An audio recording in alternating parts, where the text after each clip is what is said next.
Bismillahirrahmanirrahim. Assalamualaikum warahmatullahi wabarakatuh.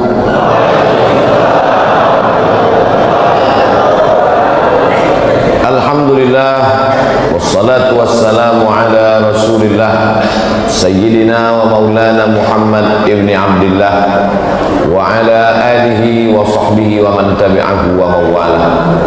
Yang sama-sama kita hormati Bapak dan Lanut, Bapak Camat, alim ulama, tokoh masyarakat, hadirin hadirat, jamaah fardu subuh.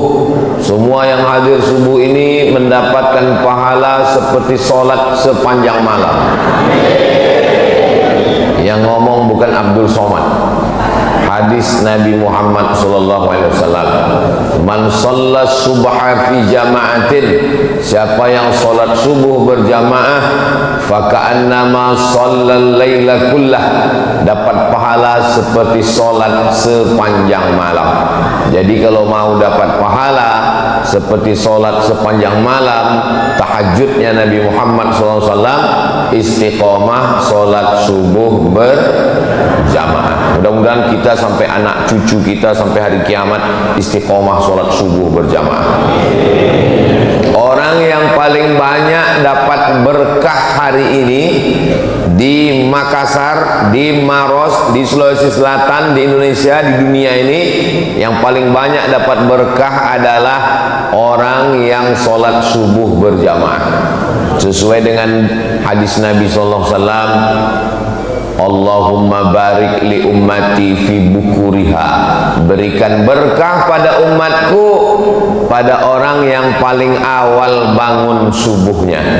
Jadi yang awal bangun jam 2 paling banyak dapat berkah, yang bangun jam 3 banyak dapat berkah, bangun jam 4 dapat berkah, yang 5 dapat berkah, bangun matahari sudah terbit kencing setan di telinganya. Man nama, siapa yang tidur, walam yusalli, sampai tidak sholat subuh, balas syaitanu fi udhunih, kencing setan di telinganya. Menyediakan toilet setan bagi orang yang tidak subuh berjamaah. Padahal ini hari libur, hari Ahad libur, tapi Masjid Jami' Nurul Iman tetap ramai sholat subuh berjamaah. Padahal hari libur nih banyak orang yang balas dendam karena 6 hari bangun-bangun, hari ini tidak usah kita sholat subuh. Kenapa? Tanggal merah libur. Nah, ini membuktikan kebaikan yang luar biasa. Subuh usahakan habis sholat subuh itu jangan keluar masjid. Kalau kebetulan ada ustadz, ngaji, buat pengajian. Kalau ustadz tidak ada, baca kitab Riyadhus Shalihin. Ustadz Abdul Somad setiap Rabu subuh baca Riyadhus Shalihin di Pekanbaru, di Riau. Kami ustadz di Masjid Jami' Nurul Iman nggak ada kitabnya. Ada kitab Riyadhus Shalihin. Mana itu? Ustadz kok tahu? Saya lihat tadi. Ada kitab Riyadhus Shalihin. Bacakan hadis 1, hadis 2, hadis 3. Yang tidak tahu tanya sama ustaz. Fas'alu ahla dzikri in kuntum la ta'lamun. Usahakan habis sholat subuh ngaji. Tidak ada ustaz, baca kitab. Tidak ada yang bisa baca kitab, baca Quran. Baca Quran tidak bisa, pejamkan mata, berzikir. Afdalul zikri fa'lam annahu la ilaha illallah. Sampai jam berapa? Sampai jam 6.26. Dari mana waktu 6.26 itu? Terbit matahari haram sholat, tergelincir matahari haram sholat, tenggelam matahari haram sholat. Kenapa 3 waktu itu tidak boleh sholat? Karena menyerupai perbuatan musyrik jahiliyah Lata, Uzza, Manat, Hubal, Jibti, Taghut, Naham. Makanya tenggelam matahari tidak boleh sholat menjelang tenggelam matahari sampai nampak merah di ufuk barat, barulah boleh, namanya sholat maghrib. Tergelincir matahari tidak boleh sampai masuk waktu zuhur, lebih kurang 10 menit sebelum waktu zuhur, sampai akhirnya azan zuhur baru boleh sholat. Nah, ketika terbit matahari ini jam berapa baru boleh sholat? Jam 6.26. Ustaz tahu dari mana di kota Makassar, di Maros jam 6.26 boleh sholat? Sudah tertulis di jam dinding. Usahakan masjid-masjid supaya jamaahnya jangan sampai salah. Ada syuruk 6:02, duha 6:26. Apa maksud syuruk 6:02? Berarti jam 6:02 terbit matahari, namanya syuruk. Saat matahari terbit kita tidak boleh sholat, karena itu waktu dipakai menyembah berhala. Lewatkan itu, maka dibuatnya duha 6:26, barulah boleh sholat. Sholat apa namanya? Kalau cukup 3 syarat, namanya sholat sunat isyraq. Waktu terbit matahari namanya syuruk, nama sholatnya isyraq. Syaratnya 3. Pertama, sholat subuh berjamaah. Nomor 2, jangan keluar masjid setelah sholat subuh, berzikir, baca Quran, pengajian. Yang ketiga, sampai terbit matahari. Jadi kalau sholatnya di rumah, atau tidak ke masjid, atau habis sholat pulang, tetap boleh sholat sunat jam 6.26. Kalau cukup 3 syarat, namanya sholat sunat isyraq. Kalau tidak cukup 3 syarat, namanya sholat duha. Jangan sampai pegawai kantor BUMN ngantri orang urusan di kantor sampai jam 9, jam 10, panjang antrian di bank, di kantor BUMN, kantor dinas. Tanya, kenapa ramai betul orang ngantri? Urusan Pak. Pegawainya mana? Pegawainya sholat duha di musola. Sholat duha hukumnya sunnah, melayani orang banyak hukumnya wajib, meninggalkan yang wajib gara-gara yang sunnah haram hukumnya. Makan duit negara, APBD, APBN, digaji per menit, per detik di kantor, makan duit haram. Maka sholat sunat duhanya kapan? 6.26 sudah boleh sholat duha. Sebelum berangkat kerja jam setengah 7, jam 7 sholat duha baru berangkat. Tapi katanya duha itu jam 8, jam 9 itu waktu afdal. Adapun waktu boleh jam 6.26 sudah boleh, tapi waktunya ini berubah-ubah sesuai dengan terbitnya matahari. Bagaimana kami bisa tahu nanti Ustaz Abu Somad sudah pulang, kami nggak tahu lagi jam berapa? Mudah saja, datang ke Masjid Jami' Nurul Iman, lihat sebelah kiri. Ini pendidikan yang baik. Terus kalau kami sholat sunat isyraq nanti pahalanya apa? Man sholat subha fi jama'atin, siapa yang sholat subuh berjamaah, summa qa'ada yadhkurullah, duduk berzikir mengingat Allah, hatta tatlu asyam, sampai terbit matahari. Jam 6.26 summa yusalli rak'ataini, sholat sunat isyraq 2 rakaat. Niatnya usalli sunnatal isyraq, pakai qaf, usalli sunnatal isyraq raka'ataini lillahi ta'ala. Saya solat sunat isyraq 2 rakaat lillahi ta'ala. Kanat lahu ka'ajri hajjatin wa umrah, dapat pahala seperti ibadah haji dan umrah. Ini keringanan yang diberikan Allah. Saya tidak tahu di Makassar, di Maros, di Sulawesi Selatan berapa lama daftar tunggunya.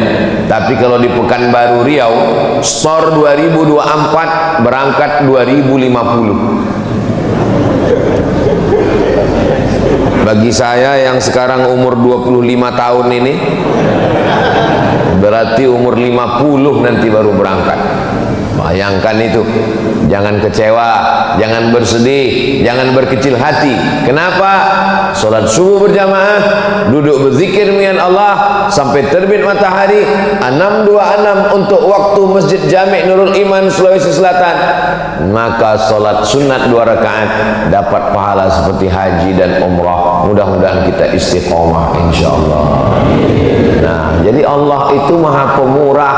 Jadi kalau ada orang mengatakan Tuhan itu tidak adil, saya tidak punya duit, tidak bisa pergi ke Makkah, ONH plus mahal. Saya dulu tidak tahu kenapa disebut dengan ONH plus. Ternyata setelah saya sekolah ke Mesir baru saya tahu. Plus itu artinya fulus. ONH fulus karena mahal biayanya. ONH biasa daftar tunggunya panjang, tapi orang lupa Allah berikan keringanan. Solat subuh berjamaah, solat sunat 2 rakaat, mendapatkan pahala haji dan umrah. Ini Ustaz ngomong begini ada hadisnya? Ada. Di mana hadisnya? Dalam Sunan At-Tirmidzi. Siapa yang menulis kitab itu? Imam Abu Isa Ibnu Sawrah At-Tirmidzi. Itu hadisnya sahih atau tidak sahih? Hadisnya hadisun hasan. Nah, hasan kan tidak sahih. Sahih dengan hasan sepakat ulama boleh dijadikan sebagai landasan akidah, landasan hukum halal haram, dan landasan dalam beribadah. Maka jangan ragu tentang melaksanakan solat sunat isyraq. Apakah nanti kita laksanakan sendiri-sendiri atau berjamaah? Sendiri-sendiri. Selesai saya tausiah, Bapak Ibu solat sunat isyraq. Ketika Bapak Ibu sedang solat sunat, saya pun pulang. Cuman di belakang nih nggak ada pintu nampaknya. Oh ada. Bapak Ibu yang dimuliakan Allah Subhanahu wa taala. Kira-kira kalau dalam sholat kita menyebut nama orang boleh atau tidak? Misalnya nama suaminya Mas Parno. Disebutnya nama suaminya Allahumma arham Mas Parno. Apakah sholatnya batal? Menyebut nama orang dalam sholat tidak batal, tapi menyebut satu kata yang bukan bahasa Arab batal. Allahu Akbar. Datang orang ngetuk pintu, tuk tuk tuk, sedang sholat, batal. Atau waktu sedang sujud, keluar dari mulutnya, luluskan PNS, batal. Karena keluar bahasa yang bukan. Tapi kalau nama orang tidak batal. Mana dalilnya menyebut nama orang tidak batal? Buka kitab biografi Imam Ahmad bin Hanbal, Imam Hambali, Imam mazhab yang keempat, Imam Hanafi, Imam Maliki, Imam Syafi'i, Imam Hambali. Imam Hambali mendoakan Imam Syafi'i dalam sholatnya arba'ina sanah, 40 tahun. Apa bunyi doanya? Allahumma firli wali walidayya wali Muhammad bin Idris Asy-Syafi'i. Ya Allah, ampunkan saya, ampunkan orang tua saya, dan ampunkan dosa guru saya Muhammad bin Idris Asy-Syafi'i. Itu dalil tidak batal menyebut nama orang dalam sholat. Ustaz, ya, kalau nyebut nama pacar Pak Ustaz, pacaran haram, melakukan hubungan yang haram dikemas dengan yang halal. La talbisul haqqa bil batil. Jangan campurkan yang hak dengan yang batil. Mudah-mudahan anak-anak muda kita selamat dari pacaran, insyaallah. Selamat dari zina, selamat dari hubungan yang tidak dihalalkan Allah Subhanahu wa taala. Tapi ada orang yang namanya disebut dalam sholat, memang dia sebagai rukun sholat. Kalau tidak disebut maka batal sholat. At-tahiyatul mubarakatus salawatut thayyibatu lillah. Assalamu alayka ayuhan nabiyyu wa rahmatullahi wa barakatuh. Wassalamu alayna wa ala ibadillahi salihin. Ashhadu an la ilaha illallah wa ashhadu anna Muhammadar Rasulullah. Tiba-tiba kantong bergoyang, handphone berbunyi. Assalamualaikum warahmatullahi. Ya, halo, sebentar ya. Batal sholat menurut mazhab Syafi'i. Kenapa batal sholat? Karena dia lupa mengucapkan Allahumma salli ala sayyidina ali sayyidina Muhammad. Sependek-pendek solawat. Tapi kata Syekh Ali Jum'ah, guru besar usul fiqih, mantan mufti Mesir, ulama Al-Azhar, kata beliau, solawat yang paling afdal, solawat yang ada nama Ibrahimnya, disebut dengan solawat Ibrahimiyah. Allahumma salli ala Sayyidina Muhammad wa ala ali Sayyidina Muhammad kama sallaita ala Sayyidina Ibrahim wa ala ali Sayyidina Ibrahim. Allahumma barik ala Sayyidina Muhammad wa ala ali Sayyidina Muhammad kama barakta ala Sayyidina Ibrahim wa ala ali Sayyidina Ibrahim. Ustaz Abdul Somad masuk ke Masjid Jami' Nurul Iman, menyebut namanya sudah 12 kali. Kok 12 kali Ustaz? Masuk tadi tahiyatul masjid, Ibrahim, Ibrahim, Ibrahim, Ibrahim. Habis itu qabliyah subuh, Ibrahim, Ibrahim, Ibrahim, Ibrahim. Habis itu solat subuh, Ibrahim, Ibrahim, Ibrahim, Ibrahim. Habis itu nanti solat sunat isyraq, Ibrahim, Ibrahim, Ibrahim. Itu di dalam solat. Bagaimana dengan di luar solat? Sayang saya dengan ayah saya, dengan ibu saya, belum ada saya sebut namanya. Tapi nama dia sudah kita sebut, kama sallaita ala Sayyidina Ibrahim wa ala ali Sayyidina Ibrahim kama barakta ala Sayyidina Ibrahim wa ala ali Sayyidina Ibrahim. Nanti anak ibu nanya, mama, mama, mama, ya, kenapa Nabi Ibrahim itu disebut dalam sholat sampai 4 kali? Pokoknya dari mama kecil sudah begitu. Ayah, ayah, ayah, ya, kenapa yang disebut nama Nabi Ibrahim bukan nama Nabi Adam, bukan nama Nabi Idris, bukan nama Nabi Nuh, bukan nama Nabi Zakaria, bukan nama Nabi Yahya? Kenapa Ibrahim, Ibrahim, Ibrahim, Ibrahim? Kata Ustadz, jangan banyak nanya. Kalau banyak nanya nanti masuk neraka. Begitu cara membungkam anak-anak biar supaya dia nggak banyak nanya. Kalau anak bertanya, itu menunjukkan dia berfikir, maka usahakan untuk menjawab. Kalau belum bisa jawab, cari jawabannya di channel Ustadz Abdul Somad Official. Subscribe, like, share, and comment. Kenapa Nabi Ibrahim alaihissalam?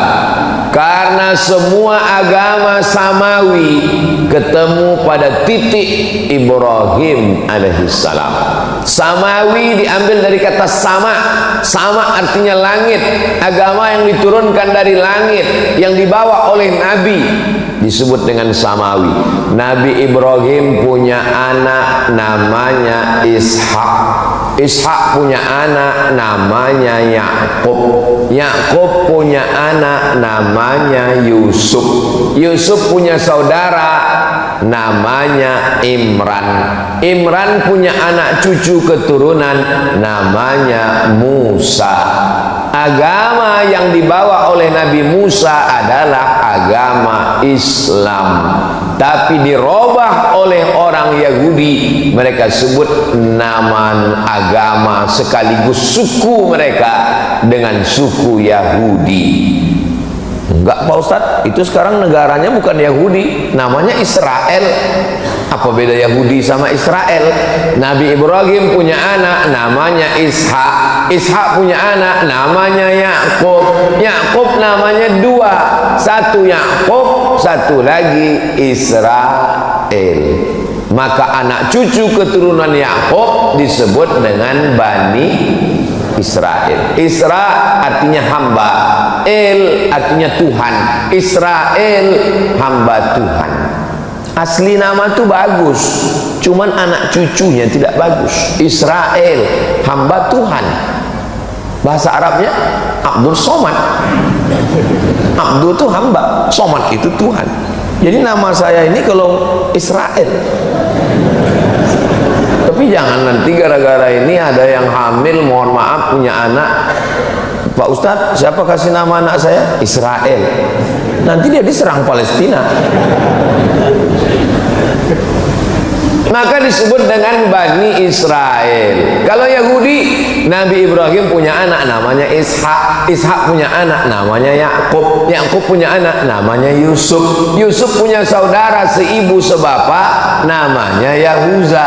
Cucu cicit keturunan Yahuza disebut dengan Yahudi. Insya Allah Pak Ustadz nanti saya jelaskan di rumah ke anak saya. Papa, apa beda Yahudi dengan Israel? Nabi Ibrahim punya anak terus, kasih apa aja namanya, ujung-ujungnya Yahudi. Nah, gitu caranya. Lalu kemudian Nabi Ibrahim punya anak namanya Ishak, Ishak punya anak namanya Yakub, Yakub punya anak namanya Yusuf, Yusuf punya saudara semua. Itulah yang disebut dalam Al-Quran, inni ra'aitu ahada asyara kaukaba, saya melihat 11 bintang, wasyamsa wal qamar, matahari dan bulan, ra'aituhum li sajidin, saya melihat 11 bintang tambah matahari dan bulan bersujud kepada saya. Apa arti mimpinya itu? Ternyata arti mimpinya 11 bintang 11 saudara, matahari ayah, bulan ibu, 11 bintang 11 orang saudara. Yusuf ditambah ayah dan ibunya datang menemui Nabi Yusuf alaihissalam. Saat itu Nabi Yusuf sebagai Perdana Menteri Mesir.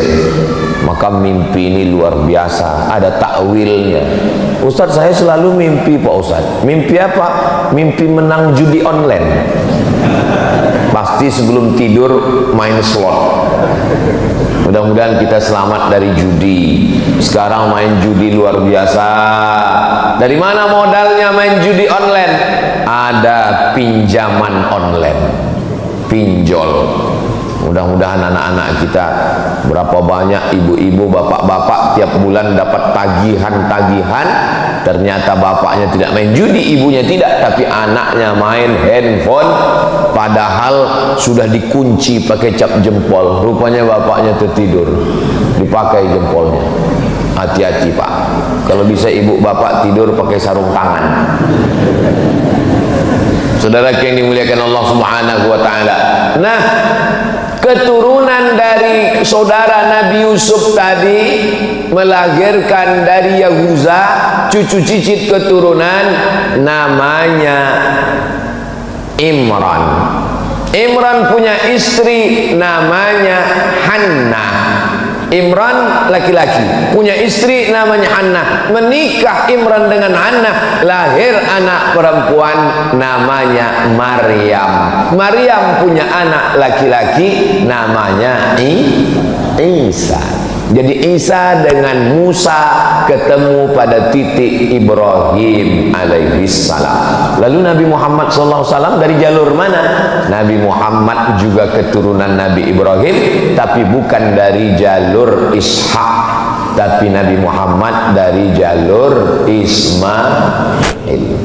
Muhammad SAW anak Abdullah, anak Abdul Muttalib, anak Hashim, anak Abdi Manaf, anak Qusay, keturunan Adnan, cucu cicit Ismail, anak Nabi Ibrahim alaihissalam. Maka tiga nabi ini, Nabi Musa, Nabi Isa, Nabi Muhammad SAW bertemu pada kakek yang terdekat, Ibrahim alaihissalam. Saya ini keturunan Nabi. Bagus. Ustaz Somad keturunan Nabi. Saya keturunan Nabi. Nabi apa? Nabi Adam. Kalau ada di sini orang yang mengaku saya bukan keturunan Nabi Adam, mohon maaf, berarti keturunan monyet. Bukan kata saya, kata Charles Darwin, teori evolusi. Karena kata dia, dunia ini awalnya nggak ada manusia, tapi lalu kemudian monyet berevolusi menjadi manusia. Salah satu cirinya adalah ada bulu di badannya. Saya lihat berbulu badan saya, berarti saya dari monyet. Nauzubillah. Kita tidak evolusi dari monyet. Justru monyet itulah yang berasal dari manusia. Ketika disuruh Allah untuk mencari ikan hari Sabtu, Wahai Bani Israel, kamu mau beribadah hari apa? Pilih. Senin, Selasa, Rabu, Kamis, Jumat, Sabtu. Pilih mau ibadah hari apa? Kata orang Yahudi, kami mau beribadah hari Sabtu ya Tuhan. Hari Sabat namanya. Lalu kemudian pada hari Sabtu banyak ikan datang. Wa yauma la yasbituna la ta'tihim. Pada hari Sabtu banyak ikan, di hari yang lain enggak ada ikan. Mereka pun sibuk mencari ikan pada hari Sabtu sampai lupa beribadah. Allah murka dan marah. Apa kata Allah? Kunu qiradatan khasiin. Berubahlah kamu menjadi monyet. Karena Allah Subhanahu wa taala murka. Itu maka disebut Yahudi Israel yang ada sekarang itu adalah keturunan-keturunan monyet, karena tidak ada akal hati perasaannya. Tadi di mobil saya mau kemari, saya buka internet, gambar jenazah-jenazah anak-anak kecil korban dari serangan Israel ke Palestina. Mudah-mudahan Allah menolong saudara kita di Palestina. Saudaraku yang dimuliakan Allah Subhanahu wa taala. Itulah jawaban kenapa nama Nabi Ibrahim disebut. Bukan sekedar menyebut nama Nabi Ibrahim, tapi mengambil pelajaran dari Nabi Ibrahim. Ada seorang laki-laki namanya Azar. Siapa namanya? Azar. Azar ini kerjanya membuat patung. Patung dibuat, dijual. Semua patung-patung yang disembah oleh masyarakat Babilonia, Babel. Dalam Quran disebut daerah itu Bibabila, Babel. Nanti kita kalau ditanya Babel itu di mana? Babilonia, Irak. Bukan Babel Bangka Belitung. Itu di samping Pulau Sumatera. Di Sumatera Selatan, Palembang. Ini Babel, Babilonia, Irak. Di Irak ini mereka menyembah berhala-berhala, patung-patung. Dan patung itu yang membuatnya, tukang buatnya namanya Azar. Azar punya anak laki-laki namanya Ibrahim. Diabadikan nama Azar dalam Al-Quran. Wa idh qala Ibrahimu li abihi Azara. Ingatlah ketika Ibrahim berkata kepada bapaknya Azar, atattakhidhu asnaman alihah. Mengapa engkau membuat patung berhala menjadi Tuhan? Azar ngamuk. La illam tantahi, kalau kau tidak berhenti menceramahi aku, mendakwahi aku, melarang aku buat patung, nyembah patung, la arjumannaka, ku lempar kamu pakai batu sampai mati. Wahjurni maliya, tinggalkan aku. Ibrahim, jangan ceramahi saya. Kalau kamu tetap menceramahi saya, mendakwahi saya, la arjumannaka, saya rajam kamu, saya lempar kamu pakai batu sampai mati. Wahjurni maliya, tinggalkan saya. Nabi Ibrahim orangnya lembut. Apa kata Nabi Ibrahim? Sa'astaghfiru laka rabbi, aku akan memintakan ampun kepada Allah untukmu. Innahu kana bi hafiya. Allah mengampunkan segala dosa-dosa saya, dan Allah dekat dengan saya. Allah mengabulkan doa saya. Ini pelajaran bagi pemuda hijrah, anak-anak muda yang taubat, tergabung dalam biker subuhan, anak-anak muda yang hijrah taubat, membuat komunitas. Rata-rata pertanyaan mereka mirip nasibnya macam Nabi Ibrahim. Assalamualaikum Ustaz. Waalaikumsalam. Boleh nanya Pak Ustaz? Boleh. Apa pertanyaannya? Gimana Pak Ustaz, ayah saya nggak sholat? Tenang adik-adik, nasib kalian macam Nabi Ibrahim. Belum ada apa-apanya itu. Nabi Ibrahim punya ayah bukan sekedar nggak sholat, tukang cetak batu berhala. Bayangkan, semua patung-patung berhala yang disembah orang kafir musyrik, tertulis di tengkuknya made in Azar. Dia punya percetakannya. Itulah ayah Ibrahim. Tapi dia tetap beradab, sopan santun. Dia tidak mengatakan Azar kafir, penghuni neraka jahanam. Makanya jangan kalian mentang-mentang udah ngaji, udah hijrah, udah tobat, udah sholat, pulang ke rumah panggil ayah sama ibu yang belum sholat, ya ayyuhalladzina kafaru. Mana adabmu? Mana sopan santunmu? Jangan ajari ayahmu bicara, jangan ajari ibumu berkata-kata. Kenapa? Karena kau pandai bicara, mereka yang mengajarmu. Anak tidak pernah tua di depan mata orang tua. Saya ustadz tamat Mesir, tamat Maroko, pulang ke rumah, tapi di depan ayah ibu saya tetaplah anak kecil yang baru pandai berbicara. Tidak pernah saya ceramahi orang tua saya. Ingat saya almarhumah emak saya pulang dari musola, dekat rumah saya ada musola kecil namanya musola Al-Makmur. Apa kata dia? Tadi ustadz kami ceramah di musola, Mat. Kata dia bagus puasa di bulan Rajab ini. Dia suka puasa bulan Rajab, sudah tua, umurnya 70-an. Saya bilang, mak jangan puasa bulan Rajab, nanti lemah di bulan Ramadan. Bulan Rajab itu puasanya puasa bulan haram, bagus, tapi jangan terus puasa bulan Rajab, tidak baik bagi kesehatan. Ustadz kami tadi yang ngomong, hebat ustadz kami itu, man. Jadi bagi dia lebih hebat ustadz dia yang di musola daripada saya. Dia pergi umroh, pembimbingnya Ustadz Yurnalis namanya di kota Pekanbaru, dengan Ustadz Mawardi Muhammad Saleh namanya di kota Pekanbaru. Pulang dia umroh, dia kasih tahu ke saya, aku umroh tadi, Mat, hebat pembimbing kami itu. Kira-kira kamu bisa nggak ceramah macam dia ya? Di depan mata orang tua, anak tetaplah anak kecil yang belum bisa apa-apa. Maka jangan pernah menceramahi orang tua. Kenapa? Karena kau serius, mereka melihatmu lucu.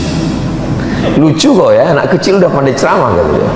Maka doakan mereka berakhlakul karimah, belikan dia kain sarung, belikan dia peci, belikan dia tasbih, ibu belikan dia mukena, berikan dia hadiah, doakan dia tengah malam, teteskan air mata, munajat kepada Allah, berlemah lembutlah kepada dia. Jangan sampai ibumu, ayahmu berkata, dulu kusangka kalau anakku hijrah ngaji dengan Ustadz Abdul Somad dia jadi baik, sekarang malah kurang ajar. Memang betul ternyata Ustadz Somad itu Ustadz radikal. Saya mau anak-anak muda setelah dia tobat, setelah dia hijrah, Masya Allah, ternyata hadir Baiker Subuhan itu datang bawa bendera, luar biasa.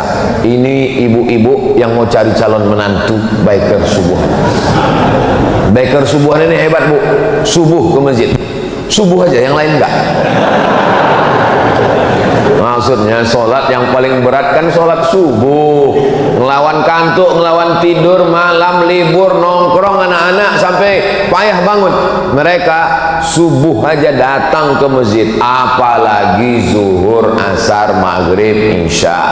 Mudah-mudahan anak-anak kita semuanya selamat dari narkoba, selamat dari zina, selamat dari riba, selamat dari LGBT, selamat dari pacaran, punya komunitas dengan kawan-kawan yang baik-baik dan istiqomah iman Islamnya, insyaallah. Jangan pernah ibu bapak berhenti mendoakan Rabbi habli minas sholihin, Rabbi habli minas sholihin. Pelajaran yang pertama dari Nabi Ibrahim, menghadapi orang terdekat dulu. Nabi Muhammad SAW orang terdekat juga. Ayahnya memang meninggal, tapi saudara kandung ayahnya namanya Abdul Uzza, nama kakeknya Abdul Muttalib, nama ayahnya Abdullah, nama pamannya Abdul Uzza. Tapi nama pamannya Abu Lahab, Pak Ustadz, itu nama kerennya. Makanya kalau kenalan sama orang tanya dulu, nama siapa? Abdul Somad. Nama keren Uas. Jangan sampai nanti pulang ke rumah kelahi sama orang. Siapa yang ceramah di Masjid Jami' Nurul Iman tadi? Uas. Enggak, Abdul Somad. Sama itu juga orang. Abdul Uzza. Tapi orangnya ganteng. Kalau dia datang seperti api yang menyala. Maka yang sekarang sering ngomong, menyala abangku, menyala seperti api yang menyala. Bahasa Arabnya api yang menyala itu lahab, maka disebut dia dengan Abu Lahab. Makanya kalau ada di tempat kita orang ganteng tapi nggak pernah ke masjid, berarti saya nggak ada ngomong begitu. Di Pekanbaru ada, saya lewat di jalan, ada rumah makan. mampir rumah makan Abu Lahab. Haram ini pakai nama Abu Lahab, ternyata ujungnya pakai P, lahap, bukan B. Lahap maksudnya makan, kalau di situ lahap. Nggak tahu rumah makan itu sudah buka atau tutup, karena takut orang mampir. Tarmihim bihijaratin min sijil. Bapak Ibu yang dimuliakan Allah Subhanahu wa taala, ujian pertama pemuda hijrah, orang tua. Jangan sampai kurang ajar dengan orang tua. Lembutlah kepada mereka. Wa in jahadaka ala an tusyrika bima laysa laka bihi ilmun. Kalau ayahmu ibumu memaksamu untuk beribadah kepada yang bukan Allah, mempersekutukan Allah, maksa buat dosa. Kamu nih baju kamu seperti baju nenek-nenek, buat malu. Buka jilbabmu, buka hijabmu. Lihat nih baju mama seperti mak lampir. Jangan lawan, tetap lemah lembut. Apakah boleh diikut orang tua yang kufur? Tidak boleh. Wa sahibhuma fid dunya ma'rufa, tapi tetap bergaul dengan baik. Bagi yang sudah masuk Islam, saudaranya, ayahnya, kakaknya, adiknya, ibunya belum Islam, jangan kasar.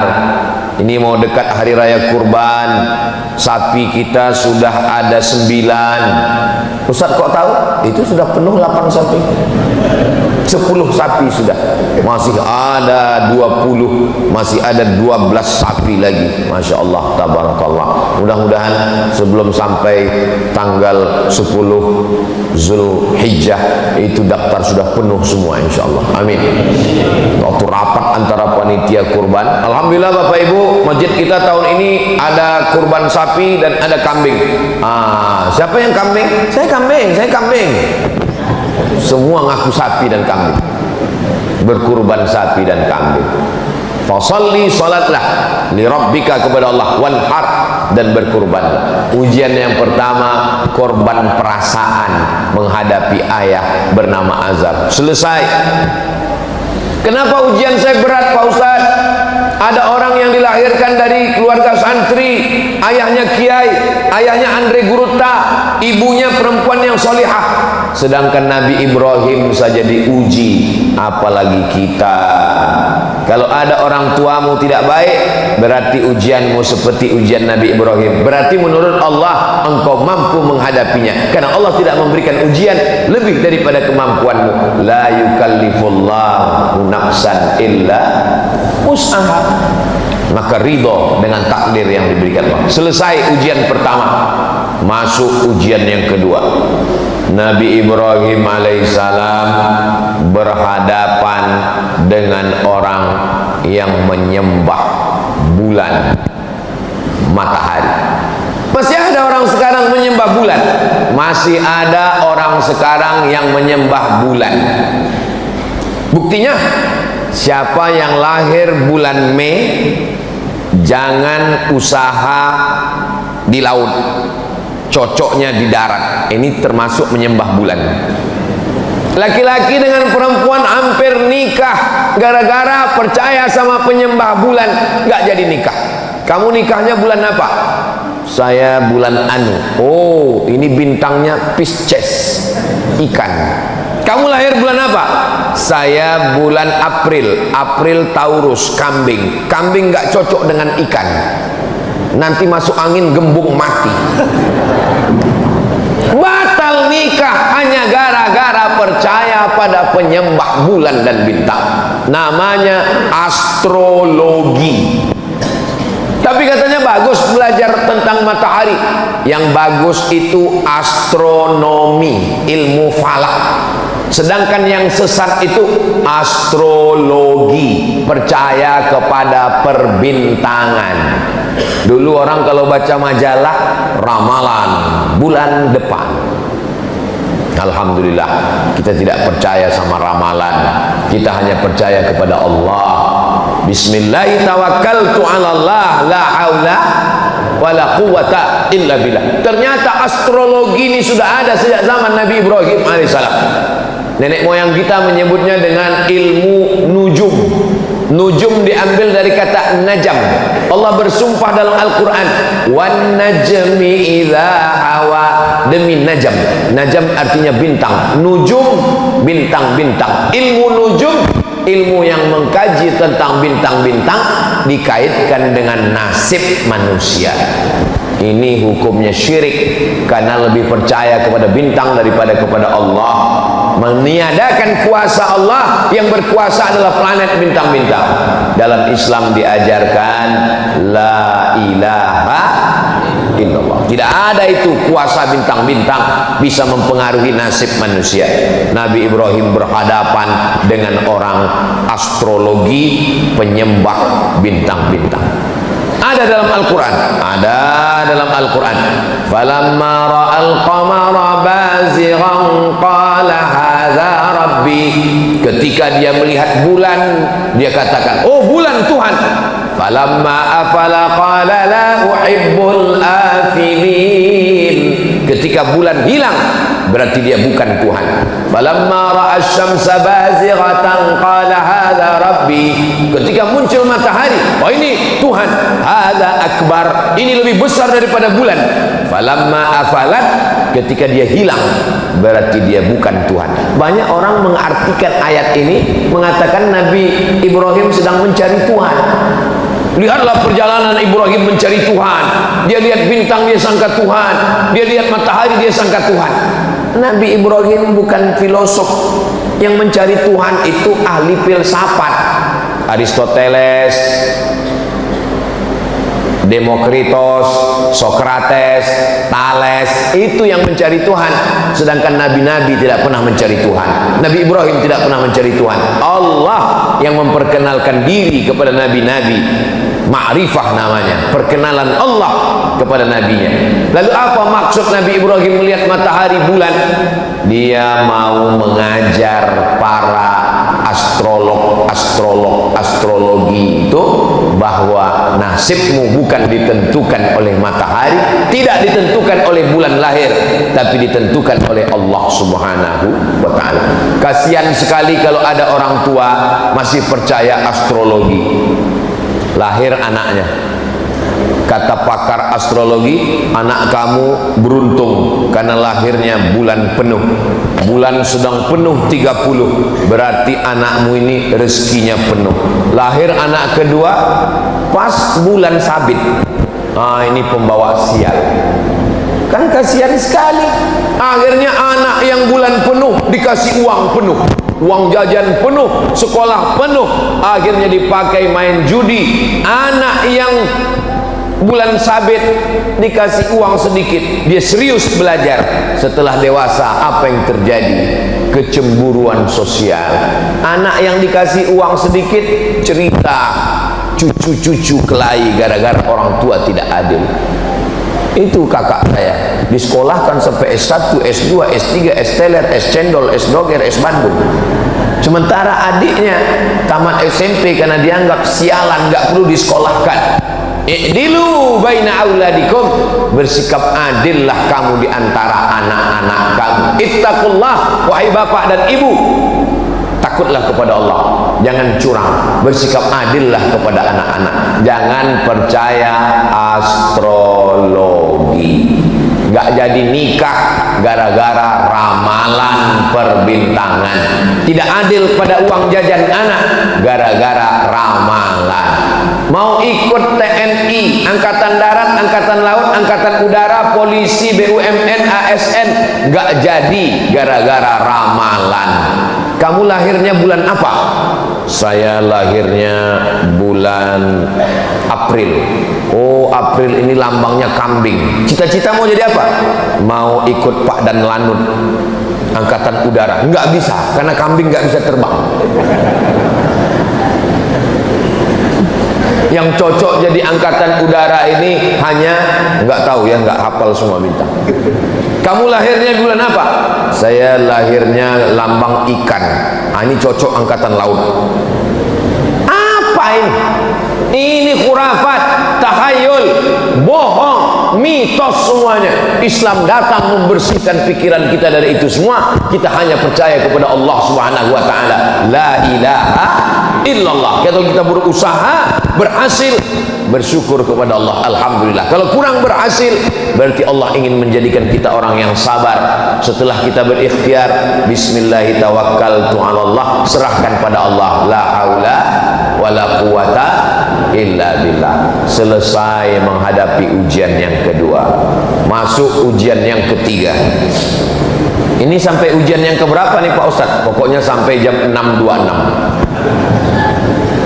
Siap nggak siap sejarah Nabi Ibrahim ini, pokoknya jam 6.26 kita sholat. Dari tadi Ustadz ngeliat ke atas terus ngeliat jam, itu ada jam. Inilah hebatnya Masjid Jami' Nurul Iman. Jamaahnya bisa tenang karena jamaah bisa ngeliat jam. Ustadznya juga tenang karena ngeliat jam. Jadi dibuat jam itu dua arah, satu untuk jamaah, satu untuk ustadz. Tolong masjid-masjid yang ada di Sulawesi Selatan, yang ada di Sabang sampai Papua, di Malaysia, Brunei Darussalam, dimanapun berada, tiru penempatan jam di Masjid Jami' Nurul Iman. Jamaahnya tahu waktu, ustadznya juga tahu waktu. Karena di beberapa tempat ada jam sampai 3, tiga-tiganya mati, lupa ganti baterai. Khotib sampai. Tapi saya pernah ceramah di Masjid Pekanbaru Riau. Itu di meja itu dikasih lampu 3, hijau, kuning, merah. Saya tanya panitia, Pak panitia, ini meja Dewan Hakim Musabaqah Tilawatil Quran lupa dicopot? Bukan Pak Ustaz, ini bukan MTQ. Memang sengaja kami pasang karena banyak ustadz yang lupa berhenti kalau ceramah. Jadi dipasang. Kalau udah lewat waktu, hidup lampu kuning. Itu maka Ustadz Abdul Somad kalau ceramah semua jamaah sudah tahu 60 menit berakhir. Karena tidak semua orang nyaman. Dia mau pergi ke kantor, dia ada urusan, mau masak nasi sarapan anak, mau lepas suami pergi kerja. Akhirnya pas datang ke masjid, yang pertama dalam pikirannya ngelihat Ustadz, kapan berakhir penderitaan ini. Nah, ujian yang ketiga, Nabi Ibrahim berhadapan dengan umat penyembah berhala. Ada patung-patung makhluk hidup, binatang, serangga, yang besar yang kecil. Ketika semua mereka sedang pergi ke kebun korma, Nabi Ibrahim menghancurkan berhala itu, dihancurkannya semua, dipecahkannya, diambilnya kampak, digantungkannya di berhala yang paling besar, ditinggalkannya satu. Pulang dari manen kurma, mereka lihat Tuhan-Tuhannya hancur. Tuhan jadi hantu, hancur semua. Maka mereka pun memanggil Nabi Ibrahim, diabadikan dalam Al-Quran. A'anta fa'alta hadza bi alihatina ya Ibrahim? Apakah engkau yang menghancurkan Tuhan-Tuhan kami ini wahai Ibrahim? Nabi Ibrahim menjawab dengan logika akal. Apa kata Nabi Ibrahim? Bal fa'alahu kabiruhum hadza. Yang melakukan ini adalah patung yang paling besar. Kalau enggak percaya, fas'aluhum in kanu yantiqun. Tanyalah yang kecil-kecil ini kalau mereka bisa bicara. Padahal jelas yang menghancurkan itu Nabi Ibrahim. Nabi Ibrahim ingin mengajak mereka menggunakan akalnya. Karena mereka punya otak, punya pikiran, punya akal, tapi tidak pernah dipakai. Diajak bicara, nggak mau. Dihancurkan, ditunjukkan. Rupanya orang, kalau sudah, Masya Allah, jazakumullah, terima kasih Ustaz. Anak gadis duduk tersenyum di tengah malam. Kalau sudah datang air minum, ceramah bisa jadi 2 jam. Sampai mana tadi ceritanya? Hancur berhala-berhala, ditangkap Nabi Ibrahim, dieksekusi, dipersekusi. A'anta fa'alta hadza bi alihatina? Engkau yang sudah menghancurkan Tuhan kami? Nabi Ibrahim jawab dengan slow, bal fa'alahu kabiruhum hadza. Yang menghancurkan ini patung yang paling besar. Fas'aluhum in kanu yantiqun. Mereka lah, kalau kamu tidak percaya tanya. Rupanya orang, prinsip manusia dari sejak zaman Nabi Ibrahim, kalau kalah otak, mereka akan pakai otot. kalah otaknya, buntu. Mereka pakai otak, ngadu ke raja. Rajanya Namrus. Raja Namrus mengumpulkan bala tentara, nyalakan api, bakar Ibrahim, karena dia sudah mengganggu stabilitas keamanan nasional. Akhirnya dinyalakan api unggun, harriquhu, bakar dia. Saat mereka membakar Nabi Ibrahim alaihissalam, Allah berkata kepada api, ya nar, wahai api, kuni bardan, jadilah engkau sejuk, wasalaman, dan selamat, ala Ibrahim, sejuk dan selamat engkau bagi Ibrahim.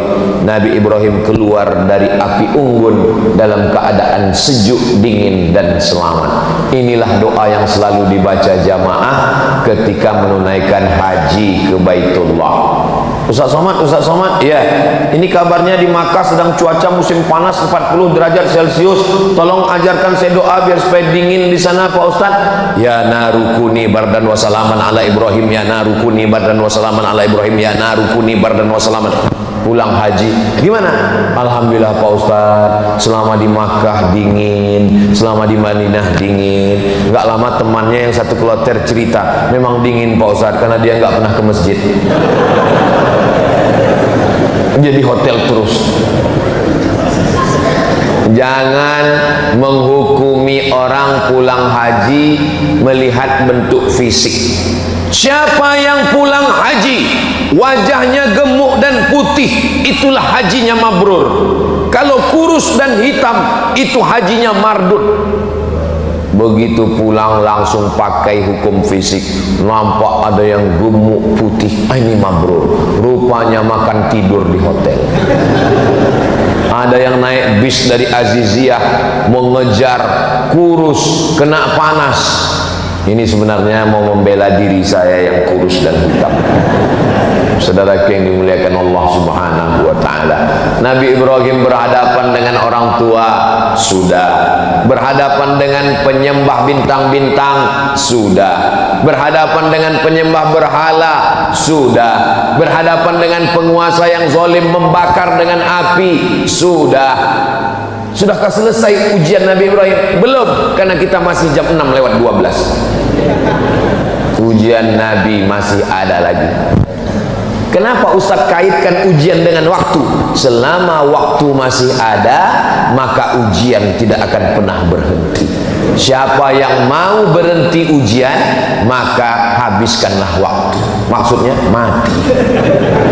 Selama masih ada hayat di kandung badan, selama napas masih berhembus, selama ruh masih bersemayam dalam jasad, selama kita masih hidup, ujian tidak pernah selesai. Ustaz, di pondok ini banyak sekali ujian. Nanti kayaknya kalau sudah keluar pondok nggak ada ujian. Ternyata ujian lebih sulit. Ujian apa? Skripsi. Nanti kalau selesai S1 ini kayaknya nggak ada ujian. Ternyata ujian lebih besar. Apa? Tesis S2. Nanti kalau selesai S2 nampaknya nggak ada ujian. Ternyata ujian lebih tebal. Disertasi doktor. Nanti kalau sudah doktor nggak ada ujian, ternyata ujiannya lebih panas telinga. Tetangga nanya, kapan nikah? Nampaknya nanti kalau sudah nikah nggak ada lagi ujian, ternyata ujiannya memancing kemarahan emosi. Tetangga nanya, istrinya sudah hamil apa belum? Ternyata nanti kalau sudah punya anak, nampaknya saya ini sudah nggak ditanya-tanya orang lagi. Ditanya orang, Ustadz kok nggak punya anak perempuan? Siapa itu? Saya, anak saya laki-laki. Selalu dikomen orang, mudah-mudahan Ustaz punya anak perempuan ya. Lalu kapan ujian ini berakhir? Mati. Selesai. Kalau udah mati barulah kita nggak diuji. Kalau sudah mati nggak diuji juga. Marabbuka. Hidup adalah ujian. Berani hidup, berani menghadapi ujian. Takut menghadapi ujian, jangan hidup. Takut hidup, mati saja. Boleh untuk update status pagi. Bagi adik-adik yang punya usaha baju kaos, boleh tulis, berani hidup, berani menghadapi ujian. Takut menghadapi ujian, jangan hidup. Takut hidup, mati saja. Jadi supaya orang kalau lihat baju kaos kita bagus juga, tapi baju kaos yang model begini jangan dibawa sholat ke masjid Jami' Nurul Iman. Nanti orang sholat di belakangnya betul juga.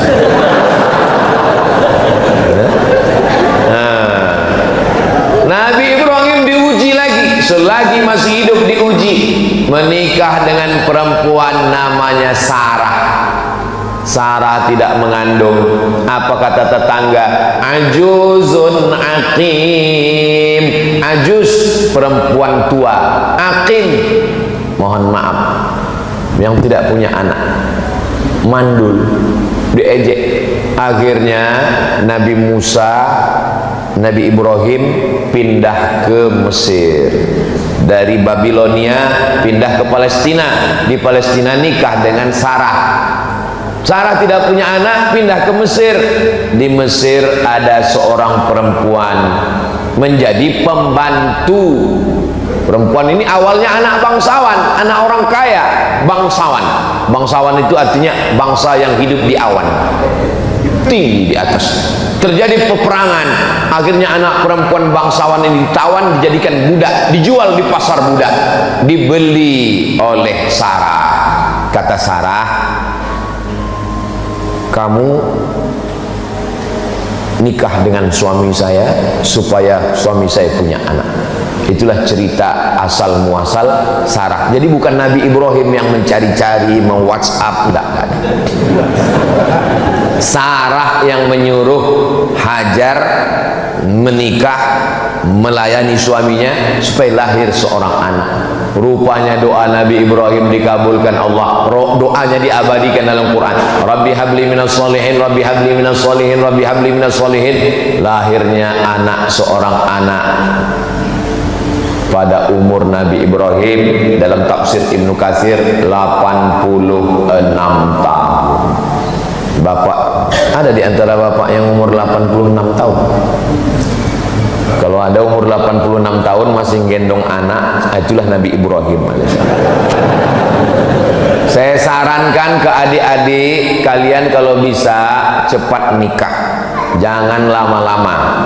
Tamat kuliah, kerja, ada modal untuk beli mahar, Quran dan seperangkat alat sholat dan uang panai, nikah. Jangan tunggu lama-lama. Kenapa? Nanti kalau kalian lama nikah, pas gendong anak kecil, orang nanya, cucu ya Pak? Ustaz kau tahu? Saya pernah kena. Saya gendong Sami, datang dia, cucu ya Pak? Kepala kau cucu saya. Untung istri saya nggak dengar. Nah, jadi Nabi Ibrahim alaihissalam berdoa. Nabi Ibrahim Khalilullah, kekasih Allah, kesayangan Allah, bapaknya nabi-nabi, cucu cicitnya jadi nabi, berdoa 86 tahun baru dikabulkan Allah. Datang jamaah, Ustaz, kenapa doa saya belum juga dikabulkan Allah? Saya bilang Nabi Ibrahim berdoa 86 tahun, Nabi Musa berdoa 40 tahun, Nabi Muhammad berdoa 16 bulan baru pindah arah kiblat dari Masjidil Aqsa ke Masjidil Arab. Kamu berdoa kapan? Subuh tadi. Siapa kita?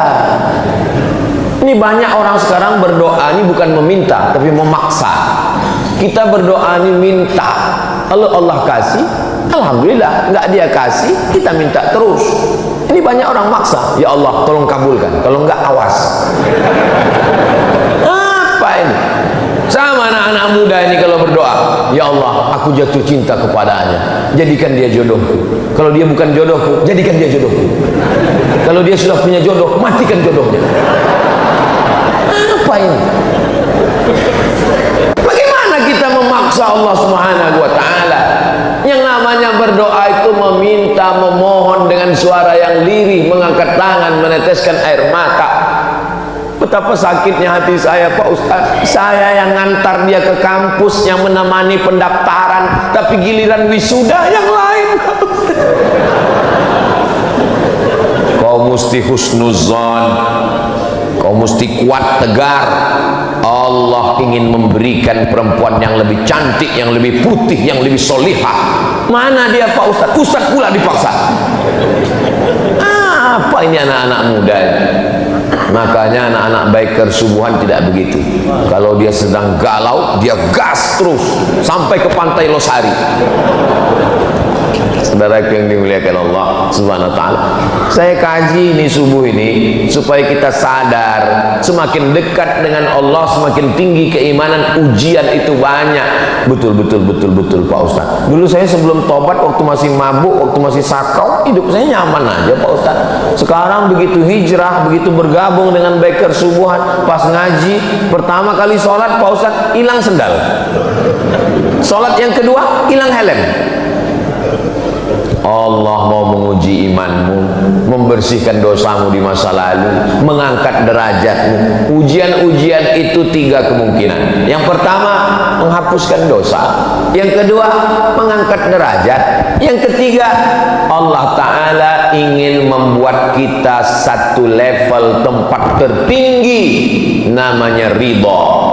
Semua umat Islam masuk surga, tapi tidak semua mendapatkan ridha Allah. Kalau dapat surga belum tentu dapat ridho, tapi kalau dapat ridho pasti dapat surga. Makanya kita berdoa tidak minta surga duluan, minta ridho. Allahumma inna nas'aluka ridhoka wal jannah. Ridho dulu baru surga. Dari rukun Yamani ke Hajar Aswad, Allahumma inna nas'aluka ridhoka wal jannah.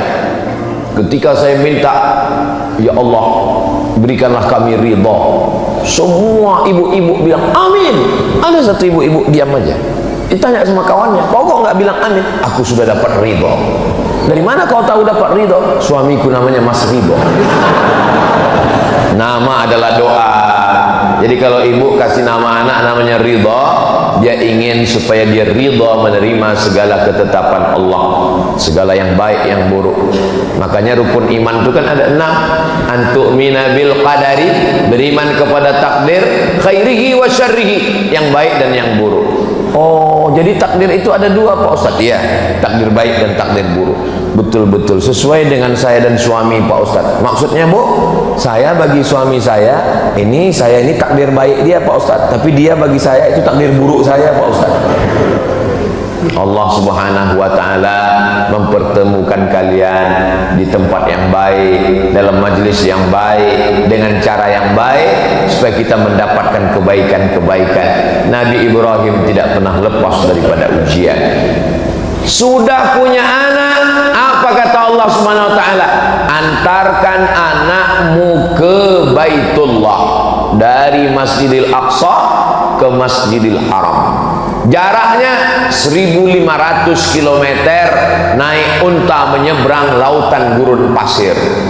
Umur Nabi Ismail, kata Imam Al-Qastullani, Imam Badruddin Al-Aini dalam syarah Sahih Bukhari, wa umruhu sanataini, umur Nabi Ismail 2 tahun.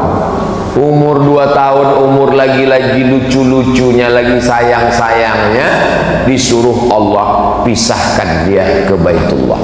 Ditinggalkan Nabi Ibrahim lah anaknya itu di samping Ka'bah. Diabadikan dalam Quran. Askantu min dzurriyyati, aku tinggalkan anakku Ibrahim fi wadin, Ismail fi wadin, di sebuah lembah, ghairi dzi zar'in, tidak ada tanaman, kering kerontang, panas menggigit, inda baitikal muharram. Lihat adab Nabi Ibrahim. Enggak ada Nabi Ibrahim berdoa, ya Allah teganya engkau. Enggak ada. Apa kata Nabi Ibrahim? Kutinggalkan anakku di lembah yang tak ada tanaman, di samping Baitullah yang mulia. Enggak ada dia katakan tolong jaga dia ya Allah. Enggak. Adabnya kepada Allah, dia hanya bercerita kepada Allah, dia ingin anak itu dijaga oleh Allah Subhanahu wa taala.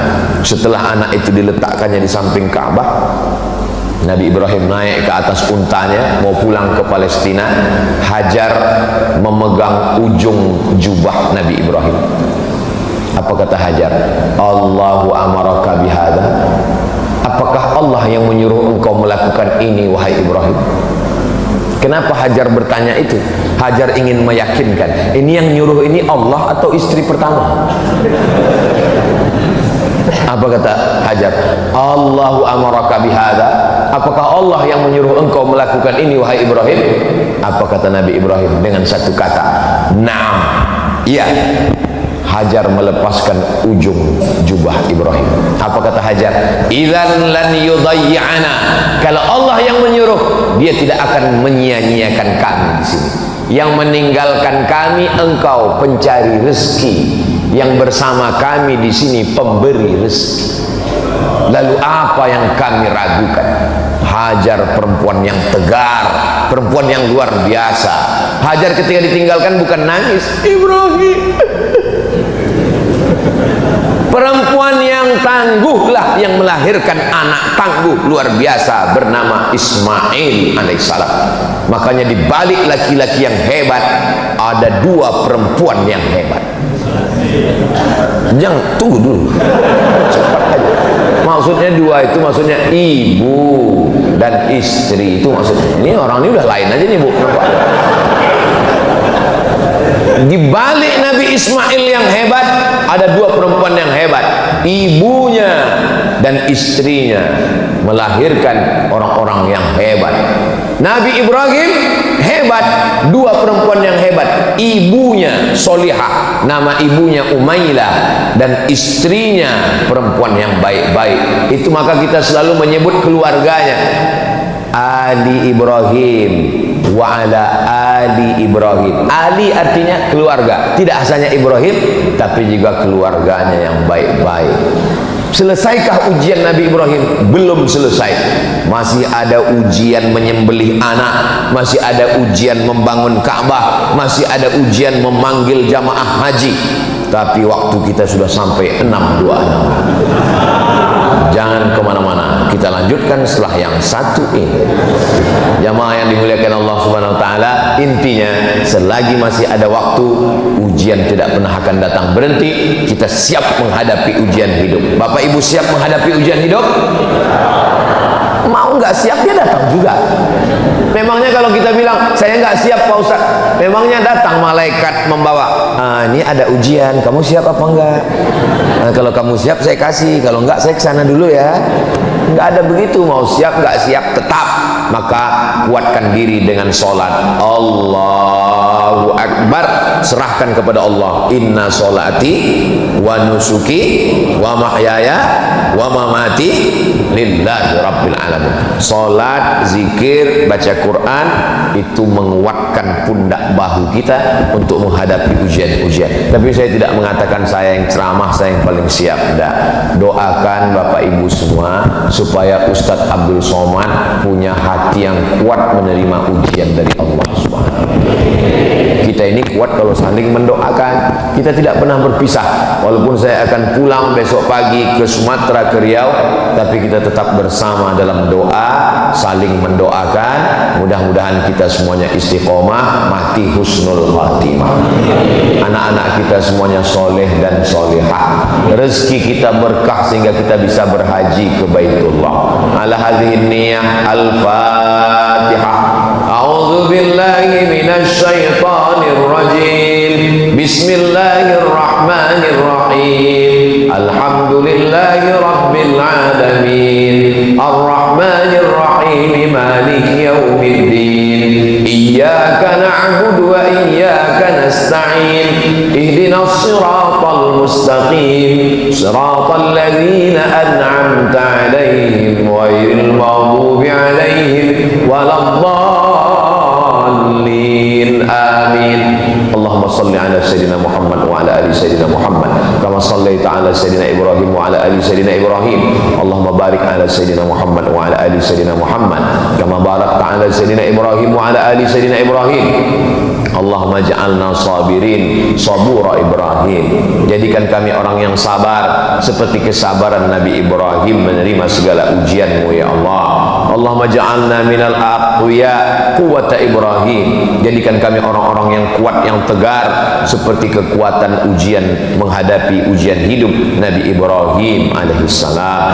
Ya qawiyyu ya matin, Engkau yang maha kuat, gagah perkasa. Qawi imanana, kuatkan iman kami. Wa sahih ajsadana, sehatkan badan kami. Waj'alna minar rasyidin, jadikan kami orang yang lurus, lurus hatinya, lurus pikirannya, lurus kata-katanya, lurus lurus perbuatannya. Rabbana hab lana minas shalihin, jadikan anak kami anak-anak yang soleh seperti solehnya Nabi Ismail alaihi salam, seperti solehnya Nabi Ishaq alaihi salam.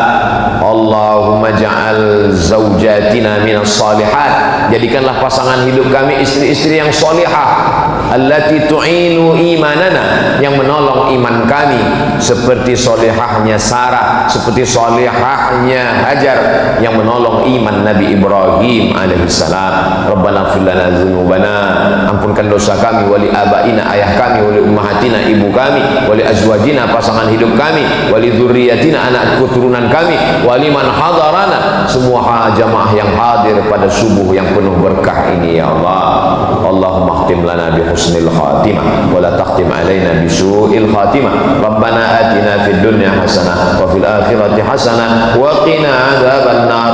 Wa sallallahu ala sayyidina Muhammad wa ala alihi wa sahbihi wa sallam. Walhamdulillahi rabbil alamin. Taqabbalallahu minkum minna wa minkum taqabbal ya karim.